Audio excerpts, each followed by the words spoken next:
friends, welcome to YouTube channel study with motivations.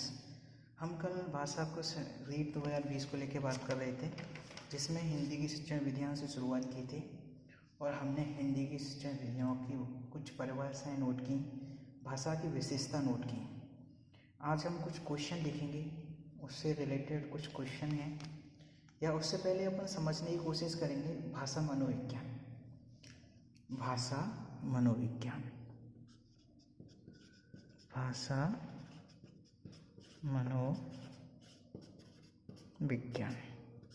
बेटे, भाषा मनोविज्ञान होती क्या है? भाषा मनोविज्ञान क्या है? बालक के द्वारा बालक किस तरीके से सीखता है, बालक कैसे सीखता है भाषा को, वही भाषा मनोविज्ञान है। भाषा मनोविज्ञान में लिखेंगे अपन पहले थोड़ा सा, फिर उसके कुछ सोपान वो समझेंगे। पहले एक लाइन लिखेंगे, लिखें, भाषा बालक में किस प्रकार से विकसित होती है। भाषा एक बालक में किस प्रकार से विकसित होती है, इसे भाषा मनोविज्ञान कहा जाता है। इसे भाषा मनोविज्ञान कहा जाता है। भाषा मनोविज्ञान के 3 सोपान हैं। अब इनको समझने की कोशिश करेंगे हम। भाषा मनोविज्ञान क्या है बेटे? 3 सोपान है। नंबर 1 जिज्ञासा। नंबर 1 क्या है बेटे? जिज्ञासा। नंबर 2 अनुकरण। नंबर 2 अनुकरण। डियर माय फ्रेंड्स, फर्स्ट जिज्ञासा, सेकंड अनुकरण, थर्ड है अभ्यास। थर्ड है अभ्यास। थर्ड क्या है? अभ्यास। तो समझने की कोशिश करेंगे एक एक। जिज्ञासा क्या है? देखिए, किसी बालक के अंतर्गत, किसी बालक के मन में एक, जब बालक पैदा होता है तो कोई भी भाषा क्या है बेटा, जन्म से ही तो होती नहीं है। कोई भी भाषा माय डियर फ्रेंड्स जन्म से तो आती नहीं है। भाषा एक अर्जित संपत्ति है, तो कहीं ना कहीं से सीखेगा। तो पहले बालक कहाँ से सीखता है? बालक माँ के द्वारा उच्चारित शब्द, वाक्य, जिनको हमने समझा था कि मातृभाषा भी कहते हैं, उनको सीखता है। तो बालक के अंदर एक जिज्ञासा होती है सीखने की। फर्स्ट भाषा सीखने का सबसे जो फर्स्ट स्टेप है वो है जिज्ञासा। जिज्ञासा में क्या है? परिवार के वातावरण में जन्म लेता है वह, फिर वहाँ से जो, जैसे कि अपन कहते हैं बेटा बोल बाबा, बोल पापा, तो उसके मन में एक जिज्ञासा उठती है कि ये मुझसे बार बार भूलवा रहे हैं, क्यों ना मैं इनको बोलने की कोशिश करूं। तो उसका क्या करता है? वो उन शब्दों का अनुकरण करता है। जैसे हमने कहा बोल बाबा, उसने ये शब्द सुना और इस शब्द का अनुकरण किया, अनुकरण करके ये शब्द सीखा। फिर जब बोलना आ गया तो उसने अभ्यास किया और इस तरीके से शब्द को सीख गया। तो भाषा, उसके मन में क्या, एक भाषा पैदा हो जाएगी। भाषा पैदा हो जाएगी यानी भाषा सीख जाएगा। तो भाषा सीखने के 3 सोपान है। जिज्ञासा उसके मन में उठी, अनुकरण, उसने उनकी आवाज़ का अनुकरण किया, अभ्यास, फिर उसका धीरे धीरे अभ्यास किया। जैसे हम कभी कोई नई भाषा सीखने जाते हैं, बालक को, एक हम तो छोटे बालक को लेके चलेंगे, लेकिन जब कोई बड़ा बालक, डियर माय फ्रेंड्स, जब कोई बड़ा बालक भी भाषा सीखने जाता है, तो जब हिंदी भाषा आती है और इंग्लिश भाषा सीखने की कोशिश करता है, तो वह इंग्लिश क्लासेस ज्वाइन करता है और देखता है कि वो टीचर, क्योंकि जिज्ञासा उठी उसके मन में, टीचर जो इंग्लिश पढ़ा रहा है किस तरीके से बोल रहा है। उस जिज्ञासा के लिए उस टीचर का अनुकरण किया और अनुकरण किया, घर पे आके खूब सारा अभ्यास किया।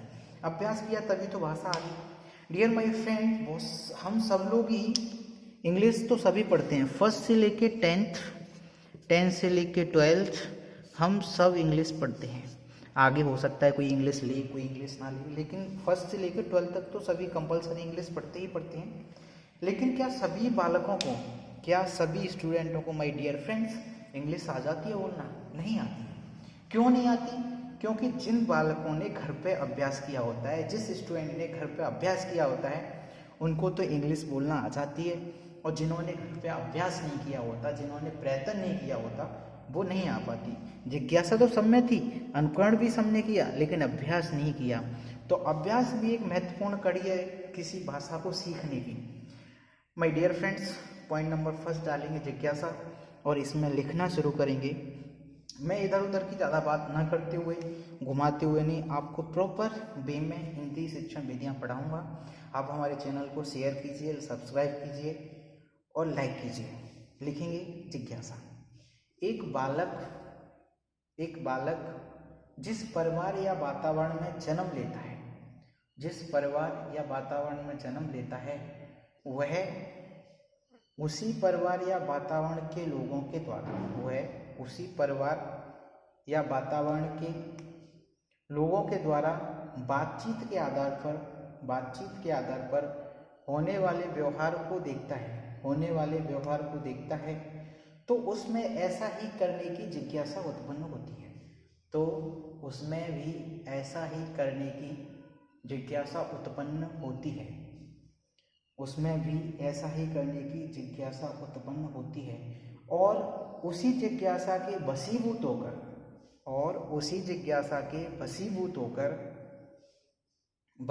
होकर के उसी प्रकार की ध्वनि प्रकट करने का प्रयास करता है तो जिज्ञासा में क्या होगा कि उसने देखा कि घर पे जो उसके सामने जो भी ध्वनियाँ बोली जा रही थी, उसने सीखने का प्रयत्न कर रहा है, जिज्ञासा मन में हो रही है। तो सेकंड नंबर पे लिखेंगे अनुकरण। अब क्या करेगा वो, उस वर्ड का, उस ध्वनि का अनुकरण करेगा। अनुकरण किस तरीके से करेगा देखते हैं, लिखिएगा इसमें न्यू सेकंड नंबर पे अनुकरण लिखें। जब एक शिक्षक की भांति परिवारजन या परिजन उस बालक को किसी ध्वनि के सहज उच्चारण सुनाते हैं, तो वह बालक सीखने वाले की भांति, देखिए जब कोई बालक सीखने वाले की भांति, यानी उसके मन में जिज्ञासा थी, तो सीखने वाले की भांति उनका अनुकरण करते हुए उसी प्रकार का उच्चारण का प्रयास करता है।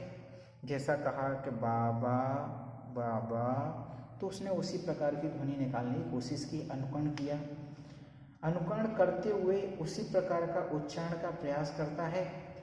इस अनुकरण से उसमें शब्दों का बोलना पैदा हो जाता है। इसी अनुकरण से उसमें शब्दों का बोलना पैदा हो जाता है। थर्ड नंबर पर लिखेंगे अभ्यास। अब वो अभ्यास करेगा तभी जाके तो भाषा सीखेगा।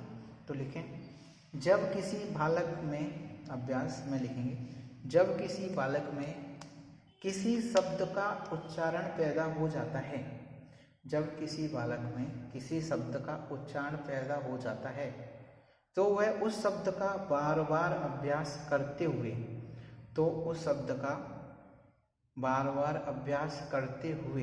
उन शब्दों को स्थायी बना लेता है। तो इस प्रकार से एक बालक में भाषा का विकास हो जाता है। एक भाषा का विकास हो जाता है। हो सकता है क्वेश्चन में आपको पूछ ले कि भाषा मनोविज्ञान के सोपान क्या हैं। तो क्रमवार एक नंबर पर जिज्ञासा आएगी, दूसरे नंबर पर अनुकरण आएगा, तीसरे नंबर पर ही अभ्यास आएगा। इनको नंबरिंग के हिसाब से आपको याद करना है। ठीक, कुछ क्वेश्चन लिखेंगे हम इससे रिलेटेड। लिखें क्वेश्चन, भाषा मनोविज्ञान के अनुसार एक बालक में भाषा का विकास किस महत्वपूर्ण कारक से होता है। भाषा मनोविज्ञान के अनुसार एक बालक में भाषा का विकास किस महत्वपूर्ण कारक से होता है। ऑप्शन ए जिज्ञासा, ऑप्शन बी अनुकरण, ऑप्शन सी अभ्यास और D all of the above या उपरोक्त सभी। तो आपको लग रहा होगा जिज्ञासा, नहीं, इसमें बोला है कि भाषा मनोविज्ञान के अनुसार बालक में भाषा का विकास पूछा है। अगर इस जगह जन्म पूछता तो जिज्ञासा आती, लेकिन इस जगह क्या पूछा है, विकास, तो अभ्यास आएगा। इसका सही आंसर है सी अभ्यास। एक क्वेश्चन और लिखेंगे, एक बालक में भाषा उपागम के लिए महत्वपूर्ण है। एक बालक में भाषा उपागम के लिए महत्वपूर्ण हैं? जिज्ञासा, अनुकरण, अभ्यास, तीनों ABC और D में उपरोक्त सभी। तो इसमें भी माय डियर फ्रेंड्स उपरोक्त सभी होगा। नेक्स्ट लिखेंगे भाषा के रूप। भाषा के रूप क्या पढ़ेंगे नेक्स्ट पे? भाषा के रूप। भाषा के कौन कौन से रूप होते हैं? तो भाषा के निम्नलिखित रूप होते हैं, लिखेंगे। नंबर 1 मातृभाषा, नंबर 1 मातृभाषा, नंबर 2 बोली, नंबर 2 बोली, नंबर 3 प्रादेशिक भाषा, नंबर 4 राजभाषा, नंबर 5 राष्ट्रभाषा। ठीक है, तो नंबर 1 मातृभाषा समझने की कोशिश करेंगे। नंबर 1 मातृभाषा। मातृभाषा क्या होती है? जैसा कि हमने अभी समझा कि माँ के मुख से या माँ के मुख से उच्चारित शब्द या वाक्य मातृभाषा कहलाती है। जो एक और इसको बालक की क्वेश्चन पूछ सकता है कि बालक की प्रथम गुरु कौन है? तो माँ होगी। माँ। बालक की प्रथम पाठशाला कौन सी है? तो परिवार होता है। तो मातृभाषा वो होती है जो माँ के द्वारा उच्चारित शब्द होते हैं या वाक्य होते हैं। इसमें लिखेंगे मातृभाषा में एक बालक सदैव पहले माँ के द्वारा बोले जाने वाले शब्दों को बोलना सीखता है। उसे उसकी मातृभाषा कहते हैं तथा माँ को बालक की प्रथम गुरु और परिवार को बालक की पहली पाठशाला कहते हैं। नेक्स्ट सेकंड नंबर पे लिखेंगे अपन बोली। आपने सुना होगा कि हर 36 कोस पे अपनी बोलियां बदल जाती हैं, भाषाएं बदल जाती हैं, अलग अलग की जगह की अलग अलग बोली होती है। तो बोली हमारी क्या है कि जिसमें न तो कोई बोली का क्या है, न तो कोई ग्रंथ होता है, न साहित्य होता है, न व्याकरण होता है। भाषा का साहित्य भी होता है, व्याकरण भी होता है, लेकिन बोली का न तो कोई साहित्य होता है, न कोई व्याकरण होता है, न इसमें कोई रचना होती है, न बोली में किसी सरकारी कामकाज होते हैं। तो बोली में लिखेंगे हमारे देश में ऐसा माना जाता है कि प्रत्येक 36 किलोमीटर की दूरी पर शब्द बदल जाते हैं और स्थानीय शब्दों का प्रयोग होता है, जिसमें शुद्धता अशुद्धता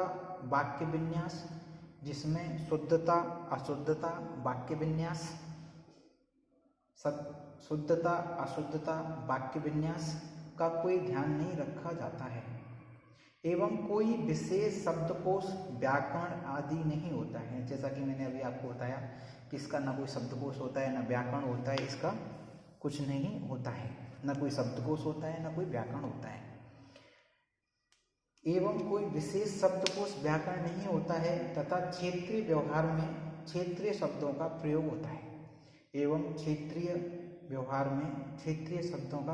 होता है। इसे बोली कहते हैं। जैसे आप कभी करौली भरतपुर की तरफ जाओगे तो कहीं कच्छू को कच्छू, कुछू का कच्छू हो जाता है, इस तरीके की होती है। नंबर 3 प्रादेशिक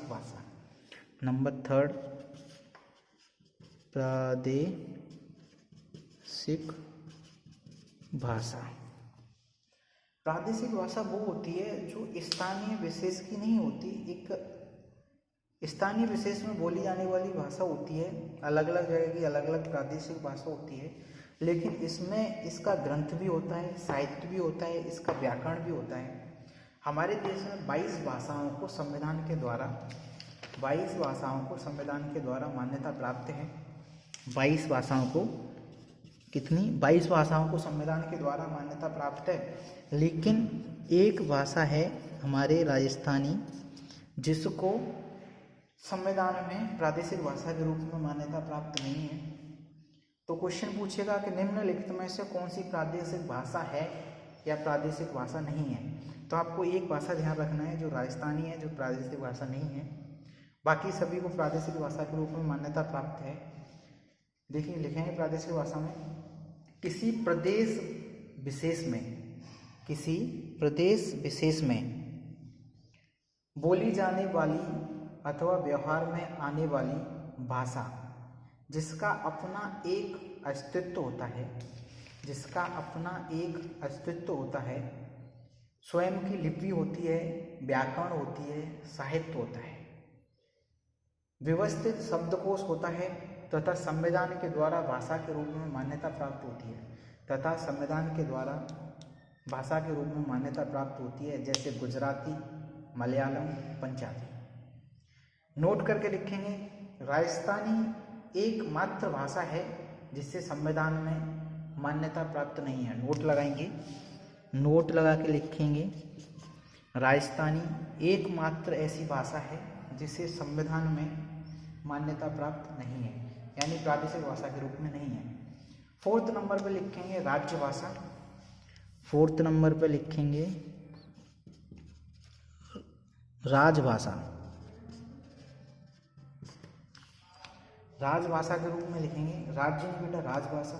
उस भाषा को किसी राज्य या राष्ट्र की राजभाषा कहा जाता है। इस भाषा को जिसमें वहाँ के सरकारी कामकाज होते हैं, तो इसमें लिखेंगे उस भाषा को किसी राज्य या राष्ट्र की राजभाषा कहा जाता है जिसमें वहाँ के सरकारी कामकाज